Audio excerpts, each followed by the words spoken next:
Hey folks, it's been an absolute age since I've posted on here, but I recently, well, a week and a half ago ran Valencia Marathon, so I thought I would just give a quick update on how that went. I've got the course up here.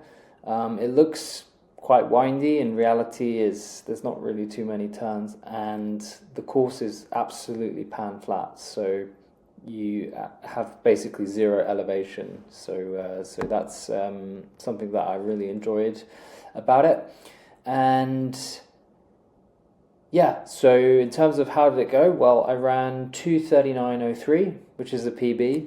So always happy with the PB. In this case, it was 7 seconds. Was potentially hoping for it to be a little bit more, but at the end of the day, PB is a PB. So yeah, I think recent training suggested I would possibly be on course for like a 2:37, but it is what it is at the end of the day. Marathons are a different beast with type 1 diabetes, and I just want to talk through some of the aspects that happened here because definitely wasn't all perfect. One of the things, the additional complications with this marathon in particular was it starts quite early, 8:15 start, which I know is not that early really, but I definitely find the earlier starts more problematic blood sugar wise, but we can talk about that in a sec.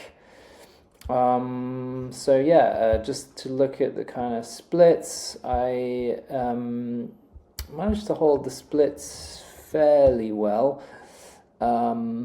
Was quite boxed in at the beginning, but generally I prefer just to lap my watch every 5K rather than every mile, just because it's less kind of things to keep worrying about, and you can kind of look at your sort of overall pace. I definitely found that the pen that I was in, which was the 2:38 to 2:48 pen, I was very boxed in. I definitely didn't go far enough forward, so I was very boxed in for the first few miles. But yeah, slowed down a little bit in the last 10K, which is not uncommon.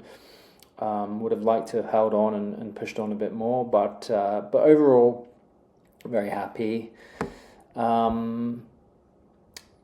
So yeah, and then the next thing I wanted to just talk about was my glucose. So absolute nightmare on the day. If I can just get the app up here. So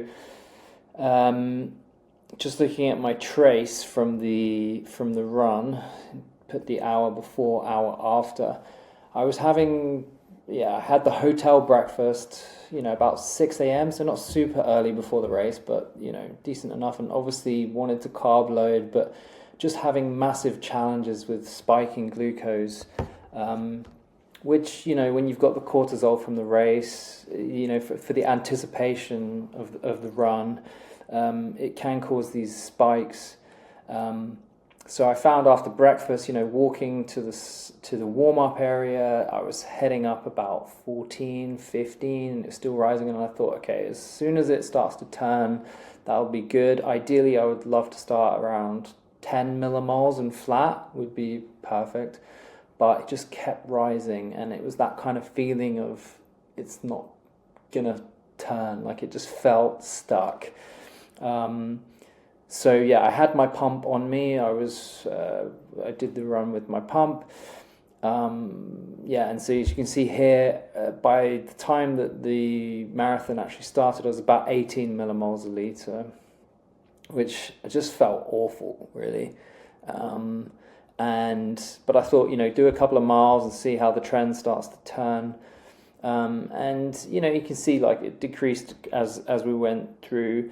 This is the first marathon where I've actually ever taken insulin, and not something I would necessarily recommend. Just I was really struggling to get things to shift, so I did take a small amount of insulin whilst I was running. Obviously, I would not recommend that for anyone. It can be, you have to be very careful with what you're doing. But we can see by let's go to the distance view. didn't really come into correct range of glucose till about 14, 15 miles. And to be honest, at this point, I did start to feel a lot better, even though I was a lot further through the race. So yeah, and then towards the end, glucose was perfect. I was popping gels like there's no tomorrow. I knew, because I'd taken some insulin, like there was, potentially gonna like rapidly go down. But I think I had 2 gels in each pocket, so 4, and then 2 in my hand, so 6 gels. And I think I took 1 off of a Marshall as well. So 7 gels popped throughout the race. And I'm very happy with how I managed to kind of save that, even though the first half was a bit of a disaster from a glucose perspective. Yeah, so managed to tail off, no hypos in the second half, which was nice. Yeah, overall 53% in range. Would hope for better in the future, but at the end of the day, it's always tricky. What else? Yeah, so I think that's mainly it.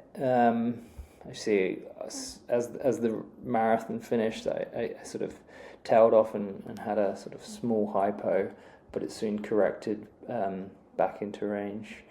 So yeah, mixed feelings really, because obviously PB is a PB. I was a bit frustrated. It's always tricky when you're struggling with insulin resistance and you're getting high glucose and just running, it doesn't feel great in that environment. But I think just sticking with it and doing the best you can is all you can really ask for. I was struggling in the latter stages of the race I was getting a lot of cramp. It is something that I've only really experienced in marathons, and I'm not sure if it was related to the higher blood sugars that I had earlier. I do know that the higher sugars can mess around with electrolyte balance, so I think that's one to just think about for the future. And so it didn't go entirely to plan, but I think sometimes it's just as good to share the challenges, and overall very positive result, and looking forward to build on this one and reset, have a few weeks of easier training, and then look towards London in 2025.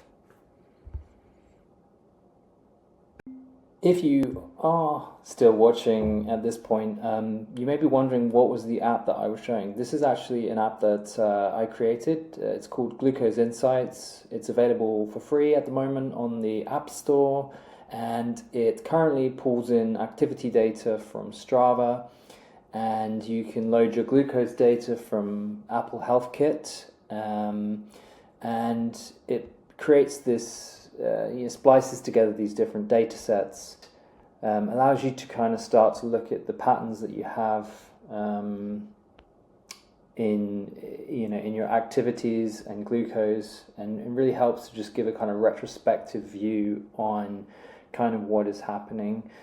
So yeah, I'm adding more and more functionality over time. We would love as much user feedback as possible. So if you want to have a go, there's a link in the description to the iOS App Store page. Thanks a lot, and see you soon.